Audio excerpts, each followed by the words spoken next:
আসসালামু আল আসসালামু আলাইকুম। অটোক্যাড বাংলা টিউটোরিয়ালের ধারাবাহিক পর্বে আজকের পর্বে আমরা দেখব কিভাবে অটোক্যাডে ব্লক তৈরি করতে হয় এবং ব্লক এডিট করতে হয়। তো চলুন শুরু করি। ডিয়ার ভিউয়ার্স, আমি ধারাবাহিকভাবে বিভিন্ন ধরনের টিউটোরিয়াল এই চ্যানেলে আপলোড করব এবং অটোক্যাডে 2D এবং 3D প্রজেক্ট বেস অর্থাৎ অ্যাডভান্স লেভেল পর্যন্ত টিউটোরিয়াল আপলোড করব। তাই আপনারা যদি আমার চ্যানেলে নতুন হন তাহলে অবশ্যই চ্যানেলটি সাবস্ক্রাইব করবেন এবং সঙ্গেই থাকবেন। তো চলুন আজকে আমরা দেখব কিভাবে অটোক্যাডে আমরা ব্লক তৈরি করতে পারি। তো আমরা ব্লক তৈরি করার জন্য আমাদের শুরুতে যেটা করতে হবে, আমাদের একটি অবজেক্ট নিতে হবে। আমরা শুরুতেই বলে রাখি ব্লক কেন তৈরি করব। ব্লক আমরা তৈরি করব এই জন্য, তার কারণ আমাদের অটোক্যাডের ড্রয়িংয়ের সময় একই অবজেক্ট অনেকবার ড্রয়িং করা প্রয়োজন হয়। যেমন দরজা বা জানালা। তো দরজা বা জানালা যদি আমরা বারবার তৈরি করতে যাই সেক্ষেত্রে আমাদের অনেক সময় লাগে।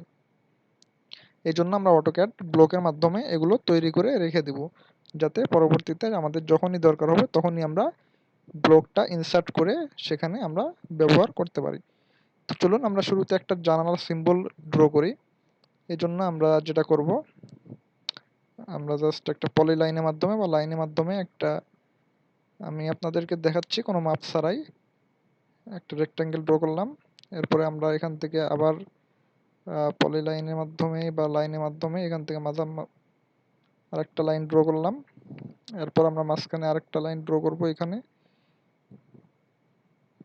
তো আমরা মনে করলাম এটা হচ্ছে আমাদের একটা জানালার সিম্বল। যদিও আরও কিছু কাজ বাকি আছে, আমি জাস্ট এইটুকুই আপনাদের দেখাচ্ছি। তো এটা জানালার সিম্বল। তো এটাকে আমরা ব্লকে রূপান্তর করব। এই জন্য আমাদের কি করতে হবে, শুরুতে আমরা এখানে মেক ব্লক অপশন দেখতে পাচ্ছেন, মেক ব্লক, আমরা এখানে ক্লিক করব। তাহলে আমাদের একটা অপশন চলে আসবে। তো আমরা এই অপশনে আমরা শুরুতে আমাদের একটা নাম দিতে হবে ব্লকের। তো যেহেতু আমাদের জানালা, আমরা উইন্ডোজ লিখলাম বা উইন, এটা আমরা লিখে দিলাম ব্লক নেম। এরপর আমরা পিক পয়েন্ট, আমরা এই যে অবজেক্টটা এটার যে কোনো একটা পয়েন্ট আমরা নিব, সেটা হতে পারে উপরে বা নিচে বা মাঝখানে। তো আমি এখানে নিচে এই পয়েন্টটা নিলাম। এরপর আমাদের কি করতে হবে, আমাদের অবজেক্ট সিলেক্ট করতে হবে, অর্থাৎ আমরা যেটাকে ব্লক বানাতে যাচ্ছি সেই অবজেক্টটি আমাদের সিলেক্ট করতে হবে। তো এই জন্য আমরা এখানে সিলেক্ট অবজেক্টে ক্লিক করব। করার পর আমরা অবজেক্টটাকে সম্পূর্ণ সিলেক্ট করব, করে আমরা আমাদের মাউসের রাইট বাটনে ক্লিক করব। তো আমাদের অবজেক্ট সিলেক্ট হয়ে গেছে। এখন আমরা কি করব, এখানে যদি আপনারা চান কোনো ডেসক্রিপশন অ্যাড করতে পারেন, আর যদি না চান তাহলে দরকার নেই। তারপর এখন আমরা কি করব, ওকেতে ক্লিক করব। তাহলে এটা এখন দেখেন আমাদের একটা ব্লক তৈরি হয়ে গেছে, সম্পূর্ণ একবারে সিলেক্ট হচ্ছে, তার মানে আমাদের ব্লক তৈরি হয়ে গেছে। তো এখন আমরা কিভাবে ব্লক কাজে লাগাবো আমি আপনাদেরকে দেখাচ্ছি। আমি এটা একটা মনে করেন যে লাইন ড্র করলাম এবং আমরা ধরলাম যে এটা আমাদের একটা দেওয়াল বা ওয়াল, আমরা এটাতে এই ব্লকটা স্থাপন করব। তো এই জন্য আমরা কি করব, আমরা এই যে এখানে ইনসার্ট ব্লক আছে, সরি উপরেরটা, এই যে দেখতে পাচ্ছেন ইনসার্ট ব্লক, এখানে ক্লিক করব। করার পর আমরা এখান থেকে ব্লকের নামগুলো সিলেক্ট করে দিব। তো আমি উইন্ডোজ ক্রিয়েট করছি, এটা সিলেক্ট করব। করার পরে কি করব, আমরা ওকেতে ক্লিক করব।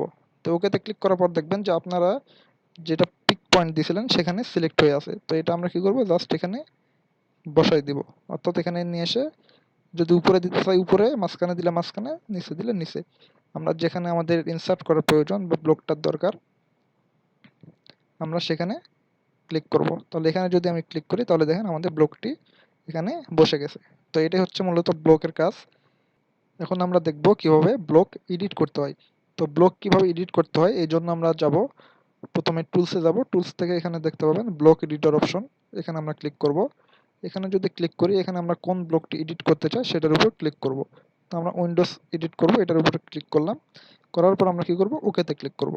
তাহলে এখানে দেখেন আমাদের এডিটরটি ওপেন হয়ে গেছে। আমরা এখানে প্রথমবারের জন্য do not display this again দিয়ে ইয়েস করে দিব, অথবা এক্সমিলেটার, সমস্যা নাই। সরি, এখানে এত কিছু করার দরকার না, আপনারা জাস্ট ক্লোজ করে দিবেন। তো এরপরে আমরা যেটা করব, এটাকে আমরা ক্লোজ করে দিব। এখন এটা আমাদের ব্লকটা, আমরা চাইলে যে কোনো কিছু এডিট করতে পারি। তো আমরা চাচ্ছি যে এখানে আমরা ব্লকে আরেকটা লাইন ড্র করব, এখান থেকে এই পর্যন্ত এবং এখান থেকে এই পর্যন্ত। তাহলে এটা আমাদের এন্টার দিলাম, লাইনটা ড্র হয়ে গেল। এখন আমরা কি করব, এখানে সেভ করে দিব। এখানে দেখেন যে সেভ ব্লক ডেফিনেশন, ক্লিক করলাম, তাহলে ব্লকটা সেভ হয়ে গেল। এখন আমরা কি করব, এখানে ক্লোজ ব্লক এডিটর দিব, তাহলে দেখেন আমাদের এখানে ব্লকটা অটোমেটিক চেঞ্জ হয়ে গেছে। তো এইভাবে আমাদের ব্লক এডিটরে কাজ করতে হয় এবং ব্লক মেড করতে হয়। তো আশা করি আপনারা বুঝতে পারছেন কিভাবে আমরা ব্লকের কাজ করব। এর পরবর্তীতে আমরা হ্যাশ কমান্ড এবং গ্রেডিয়েন্ট কমান্ড নিয়ে আলোচনা করব। আশা করি ততক্ষণ পর্যন্ত আমাদের সাথে থাকবেন। ধন্যবাদ সময় নিয়ে ভিডিওটি দেখার জন্য।